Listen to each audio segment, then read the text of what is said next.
শাহজালাল বিজ্ঞান ও প্রযুক্তি বিশ্ববিদ্যালয় ২০২৪-২৫ শিক্ষাবর্ষে ভর্তি পরীক্ষা। তোমাদের ভর্তি বিজ্ঞপ্তি প্রকাশ করা হয়েছে। কবে থেকে তোমাদের ভর্তি কার্যক্রম পরিচালিত হবে এবং তোমাদের কত র্যাঙ্ক পর্যন্ত তোমাদের ডাকা হয়েছে, এ ইউনিটে বি ইউনিটে কত র্যাঙ্ক পর্যন্ত ডাকা হয়েছে সেই সকল নিয়ে একটি কিন্তু নোটিশ প্রকাশ করা হয়েছে। এবং তোমাদের ভর্তি ফি কত টাকা, অর্থাৎ তোমাদের ভর্তি কার্যক্রমে সকল তথ্য একটি নোটিশে প্রকাশ করা হয়েছে। নোটিশটি তোমাদের কাছে সম্পূর্ণ বিস্তারিত সহ তুলে ধরব। তো অনুরোধ রইল তোমাদের ভিডিওটি সম্পূর্ণ দেখার। আর এই চ্যানেলে যদি তুমি নতুন হয়ে থাকো, চ্যানেলটি সাবস্ক্রাইব করে রাখবে, যাতে শাহজালাল বিজ্ঞান ও প্রযুক্তি বিশ্ববিদ্যালয় ছাড়া অন্যান্য সকল বিশ্ববিদ্যালয়ের তথ্য তোমার নোটিফিকেশনে পৌঁছে যায়। চলে আসলাম তোমাদের ভর্তি বিজ্ঞপ্তিতে। তো তোমাদের ভর্তি বিজ্ঞপ্তিতে কি বলে দেওয়া হয়েছে?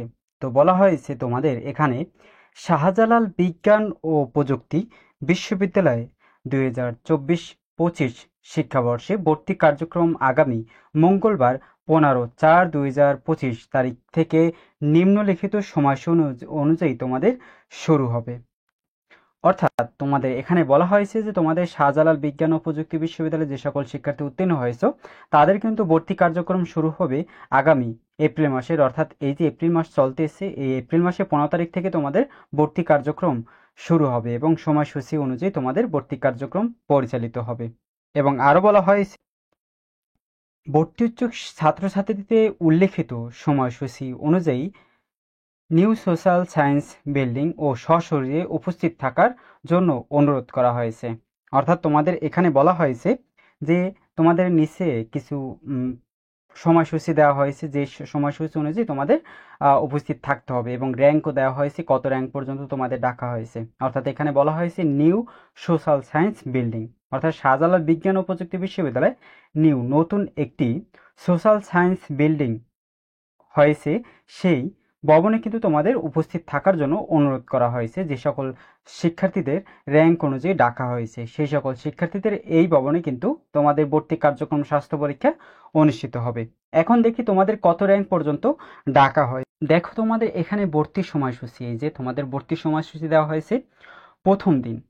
তোমাদের প্রথম দিন অনুষ্ঠিত হবে এ ইউনিটে মঙ্গলবার ১৫ এপ্রিল। এ ইউনিটে ডাকা হয়েছে ২ ধাপে অনুষ্ঠিত হবে। প্রথমত রয়েছে ৯টায় রিপোর্টিং হবে ৯টায়।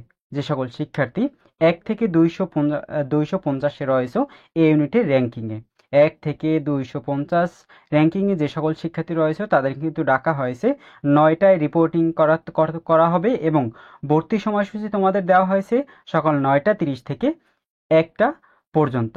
সকাল ৯টা ৩০ থেকে ১টা পর্যন্ত যে সকল শিক্ষার্থী এ ইউনিটে ১০১ থেকে ২৫০ পর্যন্ত রয়েছে, পরবর্তী রয়েছে একই দিনে, অর্থাৎ তোমাদের এই ১৫ এপ্রিলে এ ইউনিটে ১টা ৩০-এ রিপোর্টিং করা হবে এবং ২টা থেকে ৫টা ৩০ পর্যন্ত, ২টা থেকে ৫টা ৩০ পর্যন্ত যে সকল শিক্ষার্থী ২৫১ থেকে ৫০০ পর্যন্ত র্যাঙ্কিংয়ে রয়েছে, ২৫১ থেকে ৫০০ র্যাঙ্কিংয়ে যে সকল শিক্ষার্থী রয়েছে তাদেরকে কিন্তু ডাকা হয়েছে ১৫ এপ্রিল ৪, অর্থাৎ এপ্রিল মাসের ১৫ তারিখে।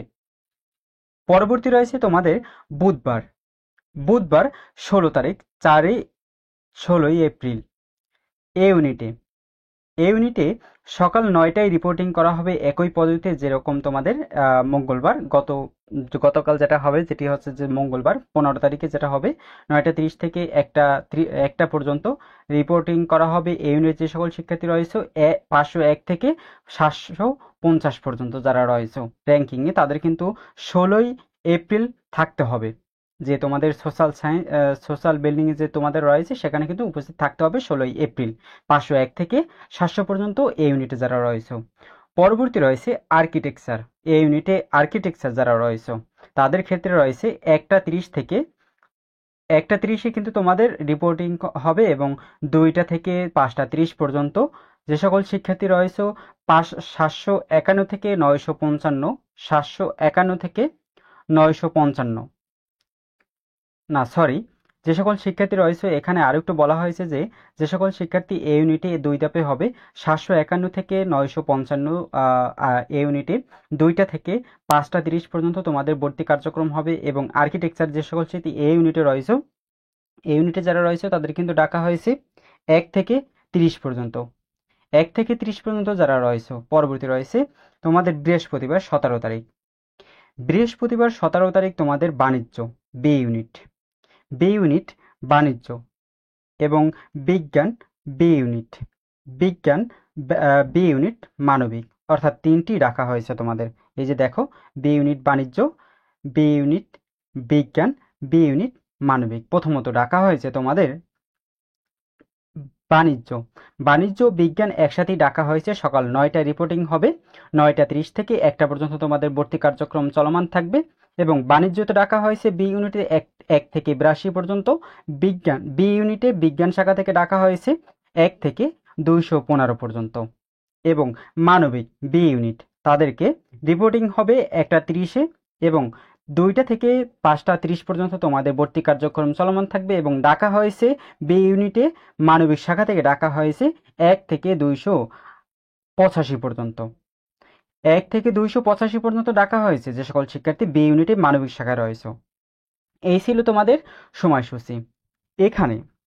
এখানে যদি তোমাদের কোনো সমস্যা থাকে বা বুঝতে অসুবিধা হয়, এই যে তোমাদের বলেছি, এখানে যদি তোমাদের কোনো অসুবিধা হয়ে থাকে তাহলে তোমরা অবশ্যই প্রশ্ন করবে যে ভাই আমি এখান থেকে বুঝিনি বা ওখান থেকে বুঝিনি।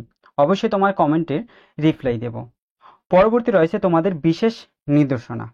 এই যে দেখো, তোমাদের বিশেষ নির্দেশনা সেটি হচ্ছে যে সাবজেক্ট নির্বাচন ও ভর্তি নিশ্চিত করার জন্য শিক্ষার্থীকে সরাসরি উপস্থিত থাকতে হবে। অর্থাৎ তোমাকে কিন্তু সাবজেক্ট নির্বাচন ও ভর্তি নিশ্চিত করার জন্য শিক্ষার্থীকে সরাসরি উপস্থিত থাকতে হবে। অর্থাৎ তুমি যদি সাবজেক্ট চয়েস বা নির্বাচন করতে চাও সেটি কিন্তু অনলাইনে না, সেটি কিন্তু তোমাদের সরাসরি উপস্থিত থেকে কিন্তু তোমাকে করতে হবে। এইচএসসি এর পরীক্ষার মূল ট্রান্সশিট মার্কশিট নিয়ে আসতে হবে। অর্থাৎ তুমি যে তারিখে যে র্যাঙ্কিং পর্যন্ত যে ইউনিটে তোমাকে ডাকা হয়েছে যে সকল শিক্ষার্থী, তাদের কিন্তু ওই দিনই তোমাদের এইচএসসি পরীক্ষা তোমাদের যে মূল মার্কশিট রয়েছে, মূল মার্কশিট ফটোকপি নয়, মূল মার্কশিট সেটি কিন্তু নিয়ে যেতে হবে। পরবর্তী হচ্ছে ভর্তির জন্য ফি বাবদ তোমাদের 17,000 টাকা নিয়ে যেতে হবে সকল ইউনিটের সকল শাখার। 17,000 টাকায় কিন্তু নিয়ে যেতে হবে। আলাদাভাবে কাউকে ফি আলাদাভাবে কম বা বেশি নয়, 17,000 টাকায় কিন্তু সকল শিক্ষার্থীদের নিয়ে যেতে হবে ভর্তি কার্যক্রমে। এবং আরও নিয়ে যেতে হবে ভর্তি পরীক্ষার্থীদের ব্লাড গ্রুপ যথোপযুক্ত প্রমাণপত্র সাথে নিয়ে যেতে হবে। অর্থাৎ তোমাকে এখানে বলা হয়েছে তোমাদের কিন্তু রক্ত পরীক্ষা করা লাগবে বাহির থেকে, বাংলায় বললাম, যেটাই বলে ব্লাড গ্রুপ, ব্লাড টেস্ট করতে হবে। সেটি তোমাদের বাহির থেকে প্রমাণ সহকারে তোমাদের যে কোনো ডায়াগনস্টিক সেন্টার থেকে তোমাকে কিন্তু প্রমাণ সহকারে নিয়ে যেতে হবে। পরবর্তী রয়েছে সাবজেক্ট নির্বাচন। এর ক্ষেত্রে উপস্থিত পরীক্ষার্থীদের মেধাক্রম র্যাঙ্ক অনুযায়ী ডাকা হবে। অর্থাৎ তুমি যে সাবজেক্ট নির্বাচন দিয়েছো সেই সাবজেক্ট নির্বাচন অনুযায়ী তোমাকে কিন্তু র্যাঙ্ক অনুযায়ী তোমাকে ডাকা হবে। অর্থাৎ তুমি কোন সাবজেক্ট দিয়েছো সেই অনুযায়ী কিন্তু তোমাকে র্যাঙ্ক অনুযায়ী তোমাকে ডাকা হবে। একাধিক ইউনিটে আবেদনকারী শিক্ষার্থীদের ক্ষেত্রে কোন ইউনিটে ভর্তি সম্পূর্ণ করার পরে অন্য ইউনিটে সুযোগ পেলে শুধুমাত্র সাবজেক্ট পরিবর্তন হবে, পুনরায় ভর্তি ফি জমা দিতে হবে না। এখানে কিন্তু তোমাদের একটি গুরুত্বপূর্ণ কথা বলা হয়েছে। দেখো, এখানে কিন্তু তোমাদের গুরুত্বপূর্ণ একটি কথা বলা হয়েছে। দেখো, এখানে বলা হয়েছে তুমি যদি এ ইউনিটে ভর্তি হয়েছো, এ ইউনিটে তুমি একটি সাবজেক্টে ভর্তি হয়েছো এবং পরবর্তীতে তুমি বি ইউনিটেও তুমি একটি সাবজেক্ট পেয়েছো, বা তোমার এ ইউনিটে তুমি ভর্তি হয়েছো কিন্তু সাবজেক্টের থেকেও তুমি বি ইউনিটে একটি ভালো সাবজেক্ট পেয়েছো, তুমি কিন্তু ভর্তি হতে পারবে। এবং তোমাকে কিন্তু শুধুমাত্র সাবজেক্ট পরিবর্তন হবে, পুনরায় তোমাকে কিন্তু ভর্তি ফি দিতে হবে না। দেখো কত বড় সুযোগ তোমাকে দেওয়া হয়েছে, এটি এটি কিন্তু তোমাদের অনেক বড় সুযোগ দেওয়া হয়েছে। পরবর্তী রয়েছে তোমাদের বিশেষ নির্দেশনা।